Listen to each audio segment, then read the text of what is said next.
আসসালামু আলাইকুম রহমতুল্লাহ। প্রিয় দর্শক, কেমন আছেন? আশা করি ভালো আছেন। প্রিয় দর্শক, শাপলা প্রতীক নিয়ে নতুন সিদ্ধান্ত নির্বাচন কমিশনের। চলুন বিস্তারিত জেনে নিই।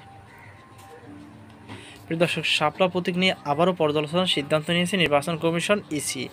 আইনবিধি পর্যালোচনা করে শীঘ্রই জাতীয় নাগরিক পার্টি এনসিপির পছন্দের প্রতীকটির বিষয়টি নিষ্পত্তি করবে তারা।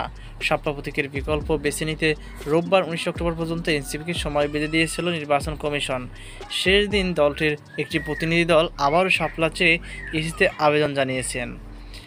এই আবেদনের প্রেক্ষিতে এনসিপির পছন্দের প্রতীক শাপলা নিয়ে আবারও পর্যালোচনার সিদ্ধান্ত নিয়েছে নির্বাচন কমিশন। সোমবার 20 অক্টোবর নির্বাচন কমিশন এসব তথ্য জানিয়েছেন। নির্বাচন কমিশন সচিবালয়ের জ্যেষ্ঠ সচিব আখতার আহমেদ বলেন, আমরা এনসিপিকে 50টি প্রতীক থেকে বাছাই করে জানাতে বলেছিলাম। 19 অক্টোবর পর্যন্ত সময় দেওয়া হয়েছিল।